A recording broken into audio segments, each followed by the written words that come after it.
Some cars are expensive. Some cars are rare. And then, there are cars so powerful that even billionaires cannot simply buy them. They don't walk into a showroom. They don't negotiate. They wait.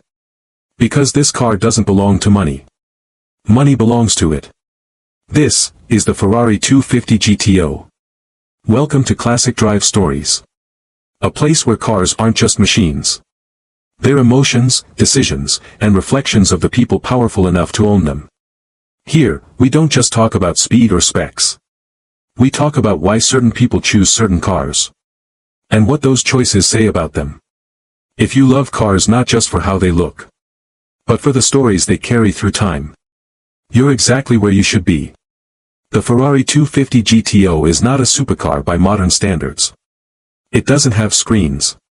It doesn't have driver modes. It doesn't try to impress you. And yet, it is considered the most valuable car in the world. Why? Because it was never meant to be owned. It was meant to compete. Built in the early 1960s, the 250 GTO was Ferrari's answer to domination, not comfort, not luxury, but absolute performance. Only 36 examples were ever produced.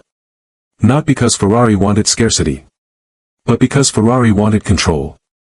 From the side, the 250 GTO feels almost understated. No sharp angles.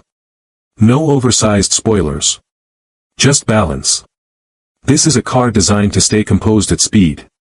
To feel alive, not violent. And that's why experienced drivers respect it. It rewards skill. It punishes ego. Look closely at the body. Nothing here is decorative. Nothing is accidental. The front grille isn't aggressive, it's intelligent. It breathes exactly as much air as the engine demands.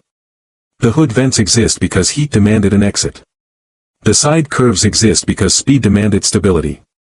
This car was shaped by physics. Not marketing. It doesn't shout wealth. It whispers authority. At the rear, there's no attempt to impress. The exhaust sits honestly. The tail slopes naturally. This car doesn't need to announce itself. If you know what you're looking at, you already understand. Step inside. There is no luxury here. No screens. No comfort systems. No distractions. Just leather, metal, and mechanical truth.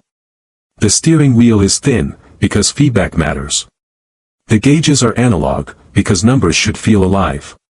The pedals are close, because control is everything. This isn't an interior meant to impress passengers. It's a cockpit meant to communicate with the driver.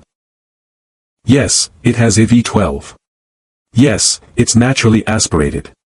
Yes, it's manual. But none of that explains its value. Because numbers can be replicated. Experience cannot. This car represents a time when racing cars were still raw.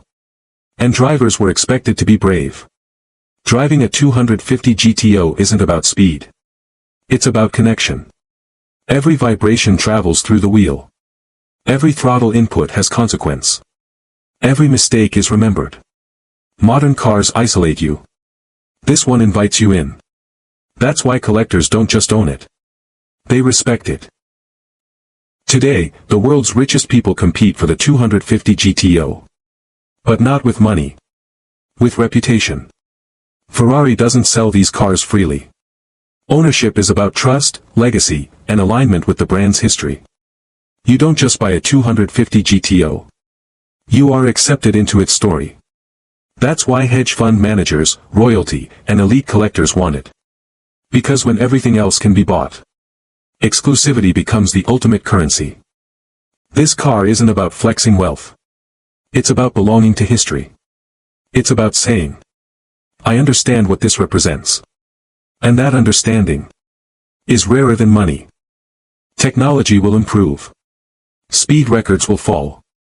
Screens will get bigger. But this will never be built again. Because it came from an era that no longer exists. An era where cars were shaped by risk, not regulations. Where drivers mattered more than algorithms. That's why the 250 GTO isn't just valuable. It's irreplaceable.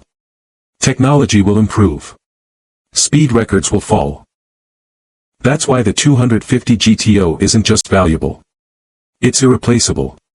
This wasn't just a Ferrari. It was a decision made by people who already had everything.